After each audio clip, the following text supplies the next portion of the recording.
Good afternoon, everybody, and welcome to our very first virtual Storybook Village. I'm Andrew Hall with the Visitor Experience team of the Ohio History Connection, and I want to start off by saying thank you for your support. Before we get started with our live section here in just a few moments, I want to go over just a couple of housekeeping things. Today's session is being recorded, so you'll be able to view that in a few days on the Storybook Village website. So if you have other folks you want to share it with after the fact, you can do it that way. We will also be running a short question and answer session with our guest presenter after the end of his presentation. If you have any questions during the presentation, feel free to ask them. If you are watching via Zoom, you can use the Q&A feature down at the bottom of the page. And if you're on Facebook, feel free to drop any questions you have into the comments, and I'll do my best to get to them when we get to the end of the presentation. There is a bit of a lag between Zoom and Facebook, so do be patient. Our ability to provide programs like this one and other digital resources to you all over the past few months would not have been possible without all of your support. Our mission has always been and will be to spark discovery of Ohio's stories, embrace the present, share the past, and transform the future. We're really excited to be able to fulfill that mission by continuing now to offer live programs online, even while we're closed.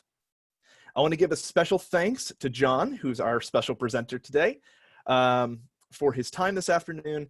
And I also want to give a huge, huge shout out to all the volunteers and staff who made all of our Storybook Village content possible. We really could not have made all this amazing content without them.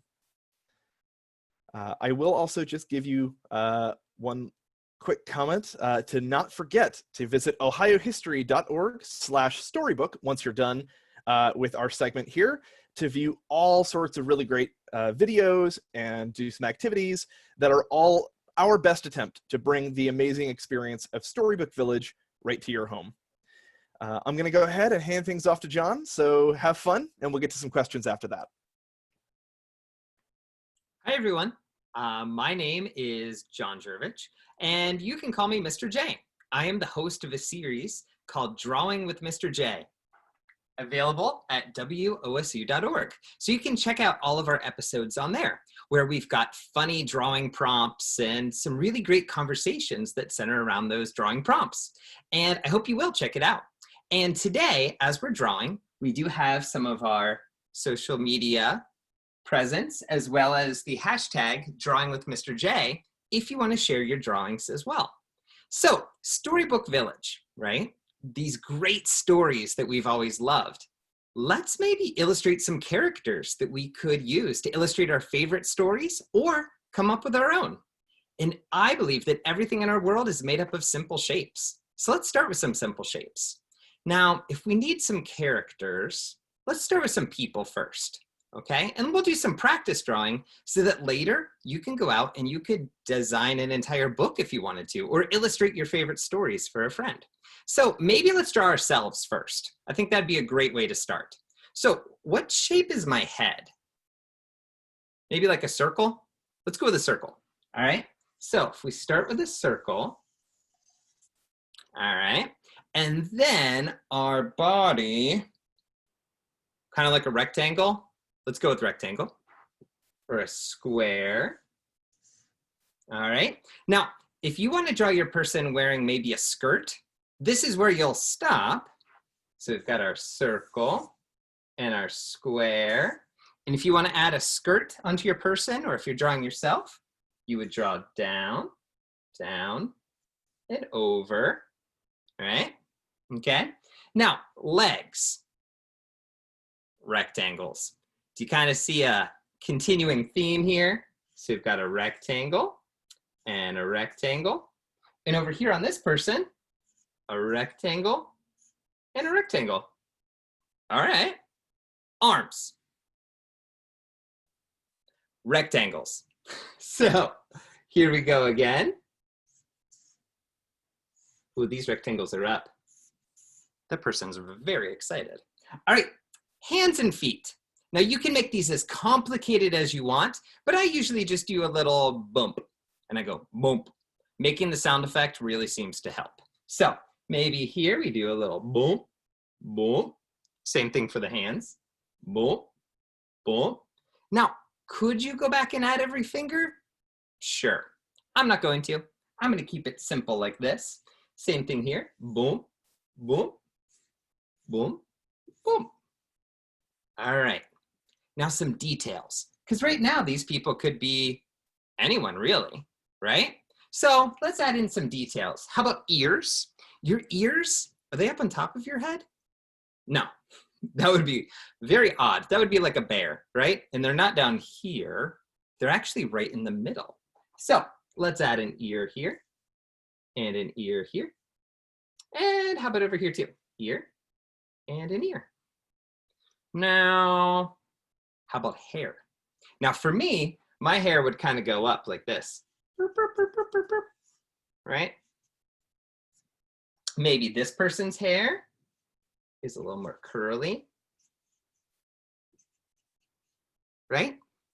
Hair, it helps show who we are. And now let's add in the face. So some little eyeballs and a nose, little eyeballs and a nose. Oh, and I can't forget my glasses.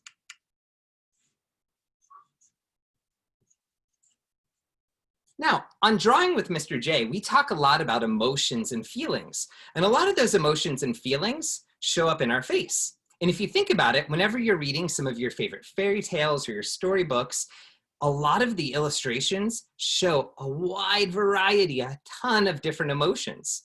So let's think about how we could make different emotions on our people. Like I said earlier, this person looks really excited, right? Their arms are up in the air, so maybe they should have a really big smile, right? Or maybe the mouth is even open. How about eyebrows? Do you see what I do with my eyebrows? When I'm really excited, my eyebrows go up. So maybe the eyebrows go up.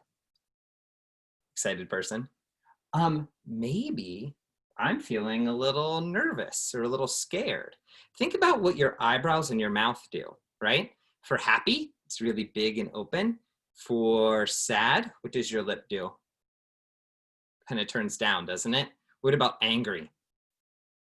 And did you notice my eyebrows? My eyebrows went down when I was angry and down this way when I was upset.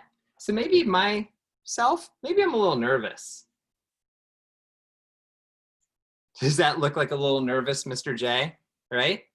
But now that we know how to draw ourselves, we could become the main characters of our stories, or we could use this as a way to learn about drawing some other fairy tale people and characters. So maybe like a queen, right?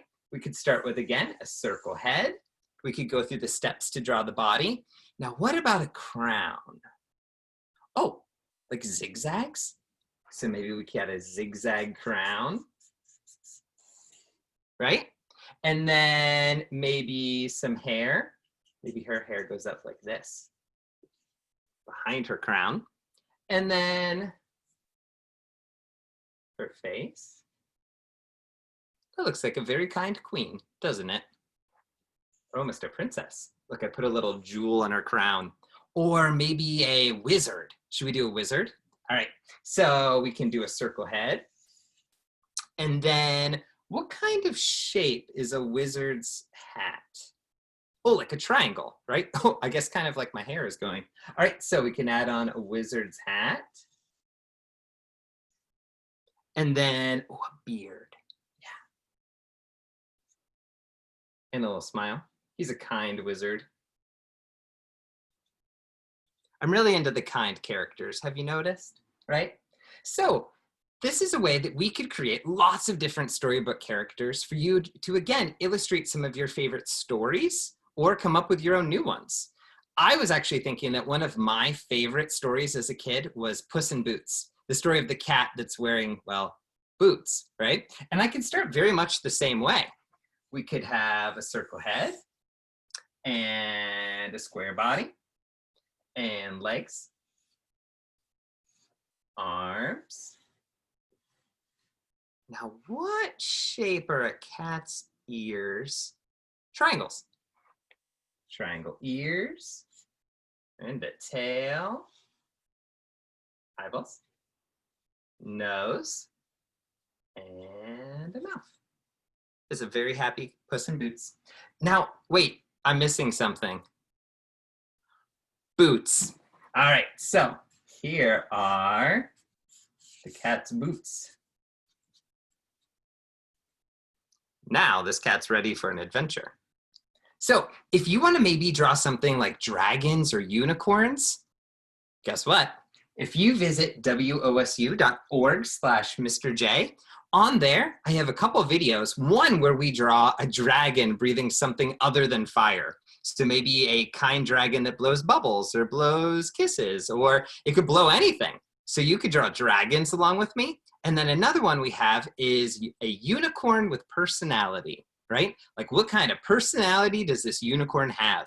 So you could then combine yourself and a unicorn, and maybe you're out to go against the dragon with your kindly queen and wizard.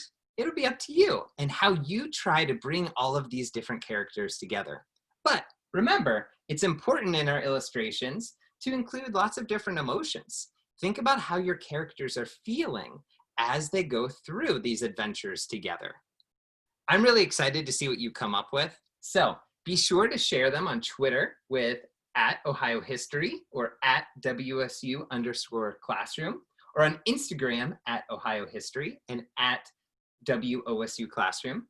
And always use that hashtag Drawing with Mr. J, so that way I'll get to see what your storybook creations look like. So Andrew, have we had any questions come in? We have had a couple of questions, and I just want to start by saying thanks for all that, John. That was really great. And it does seem like the drawing level that you're doing right now is about where I'm comfortable at. So I'm happy I could follow along too. And that's what's cool about it, is that it is a starting point, right? Because I could go through and add so many details to these characters, but this is a really good starting point for a whole lot of us. It really is. Before I ask the first question, I just want to remind everybody, if you guys are on Facebook, feel free to leave any questions you have in the comments, because I'll be checking those. And if you are on Zoom, use that Q&A button down at the bottom of your screen, and I will get to those questions as they come in. But to start, let's see. What is your favorite thing to draw? Ooh, my favorite thing to draw is probably one of my favorite animals. I love squirrels, right? We live in a neighborhood that is full of squirrels. We bought into building one of those little tiny squirrel picnic tables, right? And they're everywhere. We even named the squirrels in our backyard, right? And so I actually really love to draw squirrels. So that's one of my favorite things to draw. But I also really love drawing all of these different emotions and feelings as well. So think about a squirrel that looks grumpy or a squirrel that's really excited. So yeah, I would say that's one of my favorite things to draw, which is kind of probably not what you were thinking. Let's see here. We got another question. How can art help my daughter, who is 5 years old, calm her emotions? Oh, well, I think the first point is that in some ways it's about recognizing your emotions, right? Because we all have them. We all have emotions. We all have feelings. It is a part of being human. Before this video, was really nervous, right? And I was like, I wonder if anyone will tune in. I wonder if anyone will watch. I wonder who's watching, right? And so I was feeling a little nervous. And it's important for me to recognize that so that then I can take a deep breath and jump in and have fun. If I just live in that nervousness, that's just really hard for me to be able to move forward. And for me, drawing is one of those ways that I'm able to work through my emotions. So as I started drawing, I started to relax a little bit more. I started to have more fun, right? And that's the same thing that's true for kids, even 5-year-olds, giving them the ability to draw out their emotions and ask them about their artwork, saying, can you tell me about this? Tell me about your work, instead of like, what is this, right? So making sure that we're having conversations with kids and giving them the ability to draw and create. Right. Let me check over here on Facebook real quick. See if we've got any coming yet. Right. Well, let me jump back over to our questions we got ahead of time. Um, what would you recommend for a 3-year-old who's learning to draw? Ooh, well, I would recommend for a 3-year-old, first off, buy yourself, I've got one right here. I have a 3-year-old, and what we do is we get paper like this, right? Like giant ream of paper, because having like little sketchbooks and little notebooks is fun and they enjoy it, but they go through a lot of paper, right? So giving them the ability to make marks, to use different materials, to use lots of paper, and not to feel like they have to make every single piece of art they're making a finalized piece of artwork. Instead, expressing themselves, trying out different materials, trying out different mark making. I prompt my 3-year-old son with a lot of the drawing prompts that we do on Drawing with Mr. J. And if you were to look at it, they don't necessarily look like what I'm drawing, and that's okay. He can talk through and point out the different parts of his drawing. So really giving him the ability to like, yeah, I can prompt him with some creative suggestions, but then letting him go. Now, as he gets older, of course, I'm going to point out how to draw people using simple shapes and then recognizing the simple shapes around us. But right now at 3, scribbles are okay too, as he's trying to make sense of what he's doing. Awesome. Here's one that's a little bit more about you. So Oh, at what age did you begin drawing? And then I'm going to follow that up a little bit with what got you, what inspired you to start doing what you're doing right now? okay, great. Well, to start with, when did I start drawing? I grew up with 2 parents that are artists, right? And they were amazing at fostering creativity with me and my brother. They gave us the ability to create and draw, and they would give us suggestions, right? Kind of like I'm doing today. And so I don't ever remember a time in my life where I wasn't drawing or creating. It was a part of who we are. And I even have a little drawing that my mom saved from when I was 3 of a little person that I drew, and I still have it. And I love that she kept and held on to it. So I think that's something else really important too. As much as it's great to give your kid like a whole ream of paper and let them tear through it, like save some of those beautiful drawings as well, so that you can look back and celebrate like, wow, look at this. You did this when you were 3. And because of that, I became an art teacher. And I am an elementary art teacher. I work with kindergarten through 5th grade. And I want to offer my students the same incredible creative opportunities that I had as a kid.